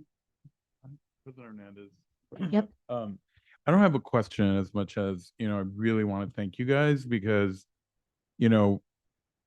when we're up in Sacramento or we go to DC to advocate for these dollars, these are the stories that we tell and are effective. And I think one of the things that I've always thought is that there is a misconception throughout just history and time that a community college education is the bare bones. We should just give them the books and the experience of like their commuters and, and we've come a long way in convincing leaders that they deserve the best, whether it's facilities, whether it's basic needs. As you mentioned, making them feel comfortable, I think, is like the key to ensuring that our students stay, and that's a big, big piece of it, is that the more comfortable they feel at our colleges and the more loved. I know it sounds very in the other realm, but it is very important to people staying at our colleges. And I want to thank all of you and recognize the hard work of our student support services staff, right? Because I know you're the front line. So thank you, and really appreciate you. Thank you guys. Yeah. Yeah, just briefly from the great grid from our IESS meeting. Your college offers the Wildcats Den, the West Wardrobe, the Free Market, the Aviation Pantry, and the Athletic Fuel Station. So all of your touch points are really impressive. So thank you so much. Thank you. Yeah, I just want to say, I know that our folks working in our basic needs centers are doing the work every day, and they're fighting to maintain the resources, the very few resources they have, and they're doing a lot with not enough. And I actually happened to be at a dinner party last night with a bunch of foster care youth organizations, and so many people talked about working with our basic needs centers across all of our 9 campuses, which was like a given, like, oh, well, we do work with the basic needs centers, which just was really amazing to me, that it was like, of course, we have these basic needs centers, we're doing all this work, but it really solidified that we've got to do whatever we can to keep directing resources to things like the Wildcats Den, because as Trustee Vela said, it is imperative to have those support systems for our students, and they really make a difference. So I just wanted to acknowledge. And especially right now. Yes. In today's absolutely. environment. Yeah. People feel. So I wanted to acknowledge you are doing a lot with not enough. We need to reinvigorate our efforts to get more funding, people. Thank you. All right. Thank you. Thank you again, for President. On that note, that concludes our report. Thank you. Thank you, Chancellor. Any other discussion or we will move on? Okay. We now have for our review the combined consent calendar of items I-1 through I-102. These items include consent calendars for Human Resources, Academic Affairs, and Student Services, Personnel Commission, Budget and Finance, Business, and Facilities. May I have a motion and a second to adopt the combined consent calendar for items I-1 through I-102? So moved. Moved by Trustee Eno. I have one question. on Okay, that item. I'll second. And Trustee Veras, you need some additional information? I do. And I mentioned this to the Chancellor here. And unfortunately, I didn't get a chance to get it beforehand. But I wanted to go to, give me a second here as I pull it up. It is academic affair items. Number 9, and this was discontinuation of existing educational programs. We have listed as a discontinuance a certificate of achievement in hospitality, and essentially because they decided to archive due to lack of enrollment or lack of demand. I did want to note that at least in terms of our sort of public-facing activities in the next few years in Los Angeles, with Olympics, World Cup, Super Bowl. I understand LA 28 has indicated there's probably a gap of 3,500 jobs in hospitality spaces that are needed to be filled. And so I'm trying to understand how we're getting those announcements in a very public way, but at the same time, we're here on this agenda being asked to archive for something for lack of demand. So if there's somebody that can speak to that, I think that would be great. If there's real reasons, like the other discontinuance are very easy to understand and explained well here, but lack of demand in the context of this city having an enormous amount of demand coming just doesn't seem to sort of work for me right now. So I just want to understand it. And maybe it's a program issue. I think last year when we did a lot of the conversations about program viability, there was many attempts to reconfigure programs and whether it's renaming or resetting but this one on just generally hospitality, is there something in particularly wrong with the way this is being offered that it doesn't meet the needs of the Olympics and all these events that are coming down the pipe here for the next 3 years? Dr. Perez. This is typically a Senate process that the college kind of has the Senate take the lead on. President or Vice President Hernandez, do you want to chime in? Yeah, I can tell you that at East Los Angeles College, they have a process that looks at students' enrollment and student interest, and students aren't in the pipeline, and they really are doing their best to reallocate resources. East Los Angeles College is not that far away from Trade Tech. So I imagine students who have interest in hospitality may indeed be going to Trade Tech, particularly since they have facilities designed specifically for a number of different aspects of that. But they did make the effort, and at this time, the idea was to archive the program based on the student enrollment itself. Again, the business administration department is very vibrant. They have quite a number of entrepreneurial undertakings, and so I know the decision wouldn't have been made without data. That's about all I can say at this time, but I can research it and get back to you on more specifics. I would appreciate it only because I think we're in an enormous upswing. Sure. And I hear that. And I can understand, with trade tech, especially with culinary arts, there are other components. And I would say if this was an associate's degree, I'd probably understand it, but since it's a short-term certificate, these are the kinds of potential, like it almost sounds like it should be ultimately aligned with what with all the folks running all these major events are doing and are indicating to us, and have indicated to us in a big way that they'd like to involve our students and they'd like to connect our students, and a short-term certificate seems like the best route. Sure. But to even understand the theory of why come up with hospitality if Trade Tech's down the street kind of scenario. I just throwing that out on my own Yeah. as to trying to explain why there hasn't been the student interest demonstrated through enrollment.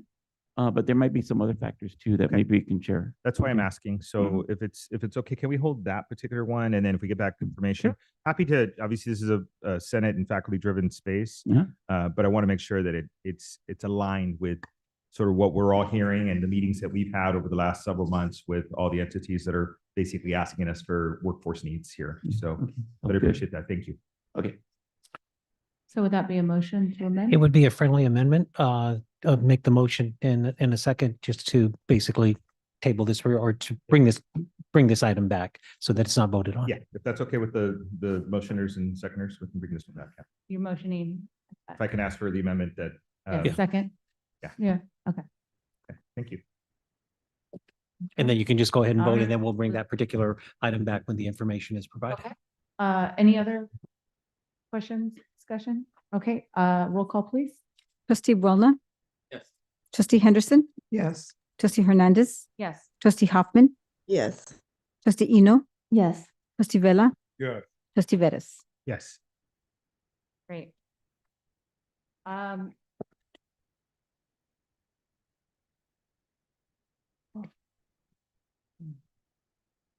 Next, we have up for our review business items, J1 through J7. So moved. Moved by trustee Eno, seconded by me. Are there any items that require additional information? Can I Trustees? just ask for the page number for those of us that are following along? Yes. Page number J1 through J7. But on the below screen. Yeah, I do have to say, this is a very I miss board docs. It's very difficult. Do we have page numbers, Luca, that we Yeah. can point to? We do have, at least on the PDF I'm looking at, it's the page number down below, but and just jump to it right away. Yeah, So we it's a gotta, little difficult. It's challenging. There's the thing on the side. up on the screen, if you go down just quarter page, probably grab the page number. It's 50. We have to look for the page number. One moment. Yeah, they could sense the big chunk. We'll add the page numbers in front. I would say 69. Page 53. There, Counselor. Yeah, okay. So 53 of Page 735. 53 of 700, yeah. Thank you, Crystal. Okay, thank you. Yeah. Okay, any other questions? Chancellor, do we have any trustees disclosures to make on business items? We have none. May I have roll call, please? Trustee Boulna. Yes. Trustee Henderson. Yes. Trustee Hernandez. Yes. Trustee Hoffman. Yes. Trustee Eno. Yes. Trustee Vella. Yes. Trustee Vettis. Yes. Thank you. Okay. Next, we have for a review facilities items, K1 through K5.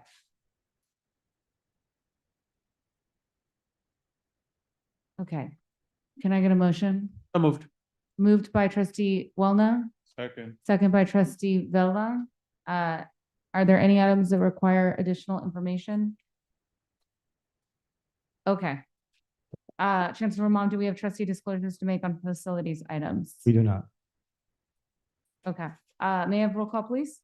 Trustee Boulna. Yes. Trustee Henderson. Yes. Trustee Hernandez. Yes. Trustee Hoffman. Yes. Trustee Eno. Yes. Trustee Vella. Yes. Trustee Vettis. Yes. Thank you. Okay, going on to matters that require a supermajority vote. May I have a motion and a second on item L1? Moved. Moved by trustee Wellna, Second. second by trustee Eno. Any discussion? Roll call, please. Trustee Boulna. Trustee Henderson. Yes. Trustee Hernandez. Yes. Trustee Hoffman. Yes. Trustee Eno. Yes. Trustee Vella. Yes. Trustee Vettis. Yes. Okay, and that's for item number L1. L2, may I have a You can if you want to, the next two. Okay, I'm gonna do the next two together, items L2 and L3. Can I have a motion and a second on item L2 and L3? So moved. Okay, moved by trustee Eno, second by trustee Vella. Any discussion? Veras, sorry. Any discussion? Mhm. Roll call, please. Trustee Boulna. Yes. Trustee Henderson. Yes. Trustee Hernandez. Yes. Trustee Hoffman. Yes. Trustee Eno. Yes. Trustee Vella. Yes. Trustee Vettis. Yes. Great. All right, notice reports and informatives. Board members, there are 7 notices and 1 informative. No action is required at this time. Would any of my colleagues like to make any announcements or indicate future proposed actions? Trustee Eno. I would like to invite my board colleagues to this year's APAHI conference. I was approved in this agenda, but it's going to be April 12th to the 14th.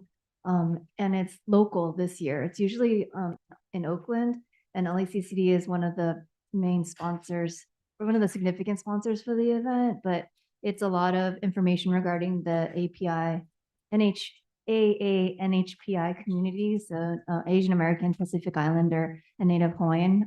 The workshops are great. The keynote speakers are exceptional, and it's local. So I just put a call out. And then also, I think we'll work on getting at least a representative from each college to attend the conference as well. But I hope it's really well attended because it's local this year. So hopefully the LACCD community can really show up.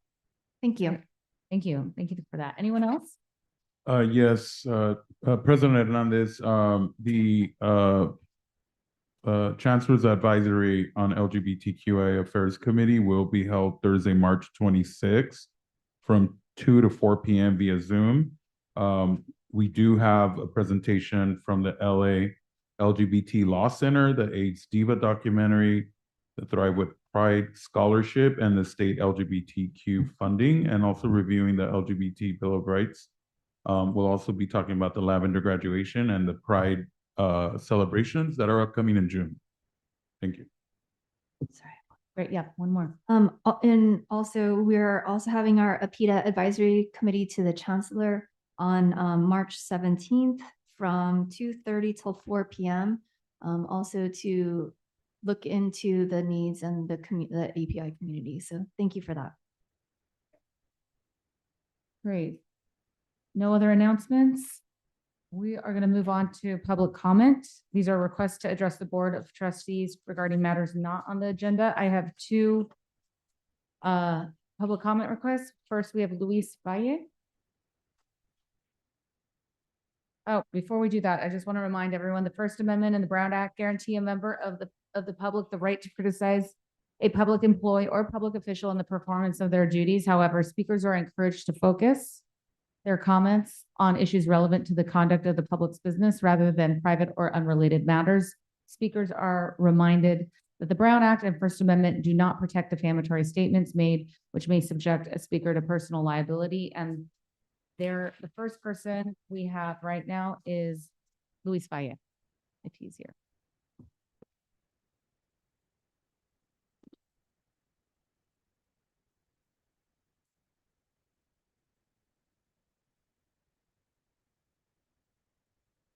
Good afternoon. Good afternoon. Good afternoon.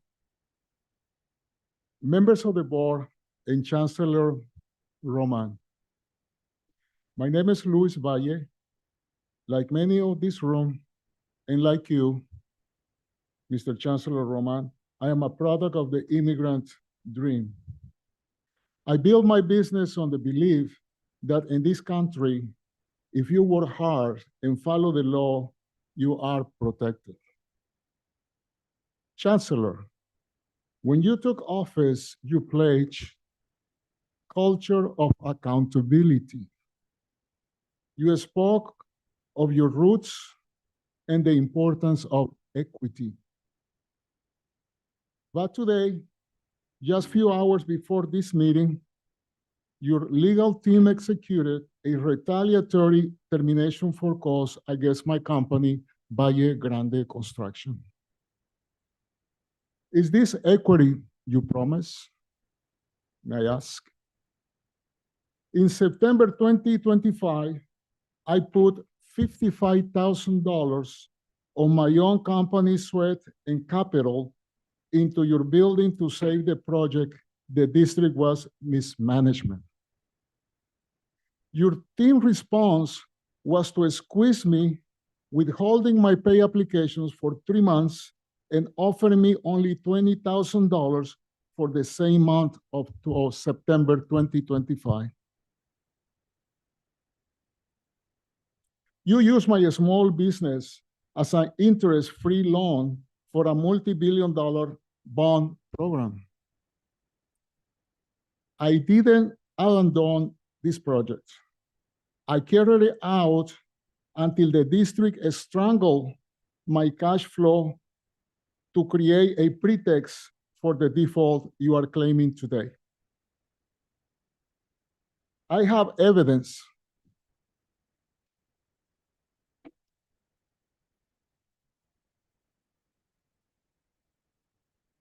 I have evidence, an email dated February the 3rd, proving that while I was acting as a witness of the independent bond program monitor, your counsel and the surety from ACIC were already plotting to kill my business. This was a coordinated strike to silence a whistleblower before the public could hear the truth. At 9:12 a.m. today, these facts included the $37,000 in labor you have effectively stolen from my family's business are before the Superior Court. Chancellor Roman, Thank you. from one immigrant success story to another, accountability is not a slogan. It's a paying people for their labor. It is protecting Thank you. witnesses. Sir, your Thank time's you. up. Thank you. Chancellor, Your time's up. for public comment. Oh, okay. Thank you. Next, we have Kidogo Kennedy.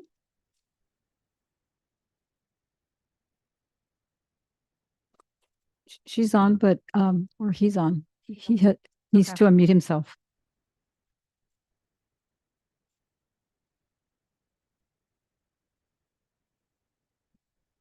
No response. No? Okay, next we have Carmen Dominguez.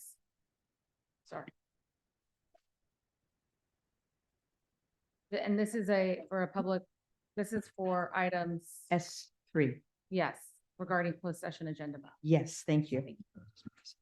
Well, you said that. I'm here to discuss item S3 as it pertains to the recommendation of non-renewal for my colleague. Specifically, I am here to discuss my colleague's February 27th, 2024 letter of reprimand, for which in part the union believes the district improperly administered this letter of reprimand, which necessarily calls into question whether the recommendation of non-renewal is proper, as prior discipline was not correctly processed. I'm not here to question the district's authority to supervise administrators, but to raise a serious concern whether that authority was exercised in compliance with California law and constitutional due process. First, the letter fails to identify a governing rule. It cites no specific board policy, administrative procedure, written directive, or education provision. It relies instead on generalized terms like judgment and insubordination. Under Ed Code, written notice of conduct concerns must be specific enough to allow correction. Second, there is no documented proof of service. There's no employee acknowledgement, no signature, no refusal to sign notation, and no formal proof of delivery for this letter of reprimand to this employee. Due process requires actual notice. A disciplinary document that cannot be shown to have been received, cannot reliably serve as a foundation for progressive discipline. Third, there is no evidence of pre-disciplinary due process. The letter itself states it is a formal notice of reprimand and that progressive discipline would follow. That language signals the discipline was imposed, not proposed. That constitutional due process still applies here because academic administrators may hold protected property interests. Finally, and this is the crucial and critical point, progressive discipline is cumulative. Each step builds upon the prior one. When the initiation of discipline is flawed, lacking specificity, proof of service, and pre-disciplinary process, everything that flows from that is illegally compromised. If the foundational step cannot stand, any escalation built upon it is legally unstable and vulnerable to challenge. This is not about shielding anyone from accountability. It is about ensuring that discipline is lawful, defensible, and institutionally sound. Accordingly, we respectfully request that the board direct administration to rescind the letter of February 27, 2024, for my colleague and ensure that future corrective action related to this board agenda item complies fully with education code and constitutional due process requirements before the board takes action. Thank you. Thank you so much. All right. The board will now recess to closed session in accordance with the Ralph M. Brown Act, Government Code Sections 54950 and the Education Code to discuss the matters on the posted closed session agenda pursuant to Government Code Section 54954.5. Are there any objections? Oh, never mind, guys. We got one more. One more public comment regarding closed session agenda items. Is Sal Preciado Garcia here?